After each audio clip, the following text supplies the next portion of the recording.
आप सभी को मेरा नमस्कार। मेरे चैनल मिस्टर फिजियो पे आप सभी का बहुत बहुत स्वागत है। मेरा नाम डॉक्टर मनीष कुमार है और मैं एक फिजियोथेरेपिस्ट हूँ। तो आज हम बात करेंगे कि हमारी हड्डियों में से आवाज़ क्यों आती है। जैसा कि आपने अक्सर महसूस किया होगा कि जब भी हम अपनी बॉडी को आराम करने के बाद या लंबे समय तक काम करने के बाद स्ट्रेच करते हैं तो हड्डियों में से कड़ कड़ या कट कट की आवाज़ें आती हैं। क्या आपने कभी सोचा है कि इसके पीछे क्या वजह होती है? ये नॉर्मल है या एबनॉर्मल? क्या हड्डियों को चटकाने से कोई नुकसान होता है? कहीं ये आर्थराइटिस तो नहीं है? आज हम इन्हीं सब क्वेश्चंस का उत्तर जानेंगे। तो ज़्यादा समय ना लेते हुए आइए शुरू करते हैं। तो हर दो हड्डियों के बीच में एक डिस्क लगी होती है जो कि कुशन का काम करती है। इस डिस्क के अंदर एक फ्लूइड होता है जिसे न्यूक्लियस पल्पस कहते हैं, जो कि एक शॉक एब्जॉर्बर की तरह काम करता है, जो कि वज़न उठाने पर या गिरने पर हड्डियों को आपस में टकराने से रोकता है।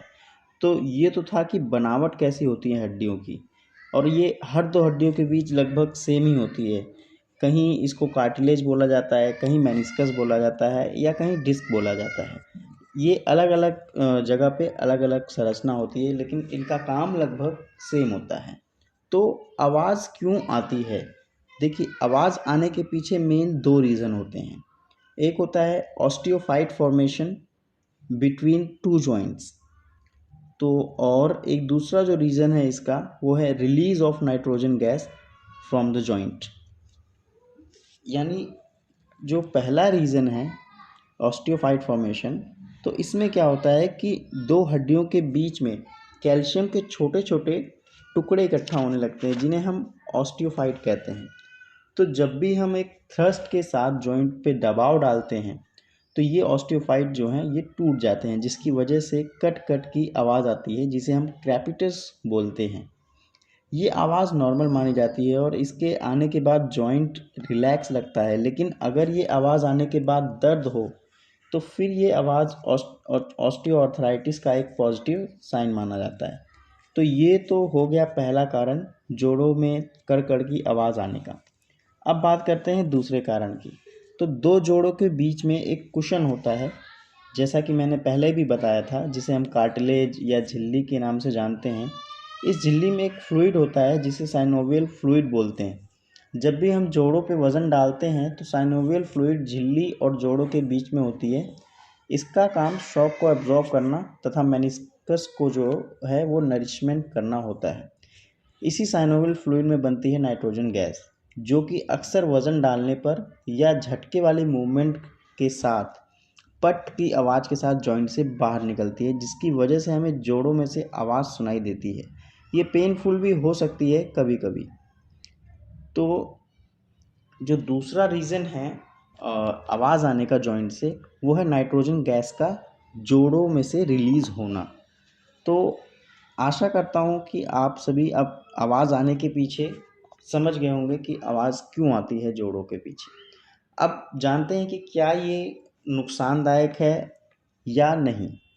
तो आवाज़ आना जो है ये लगभग नॉर्मल माना जाता है, चाहे वो रीढ़ की हड्डी से आए या किसी भी जॉइंट से आए। आप उंगलियां चटका रहे हैं तो ये एक नॉर्मल प्रोसीजर माना जाता है जब तक वो पेनफुल ना हो। यानी आपको आवाज़ आई और उसके साथ ही थोड़ा लंबे समय तक या कुछ समय तक दर्द बना हुआ है। जो मैंने ऑस्टियोफाइट फॉर्मेशन बताया, इसमें क्या होता है कि ऑस्टियोफाइट का काम है बनना, क्योंकि अक्सर जो भी हम कैल्शियम लेते हैं बॉडी में वो पूरी तरह से एब्जॉर्ब नहीं हो पाता है बॉडी में। तो वो क्या होता है, इन ऑस्टियोफाइट्स के रूप में हमारे जॉइंट के आसपास इकट्ठा होने लग जाता है। तो जब भी हम किसी थ्रस्ट के साथ मूवमेंट करते हैं तो इस तरह की जॉइंट में से आवाज़ आती है। तो अगर ये जो थ्रस्ट, ये ऑस्टियोफाइट टूटने के बाद जो है फिर ये हमारी बॉडी से बाहर हो जाते हैं, वो ड्रेन हो जाता है उनका।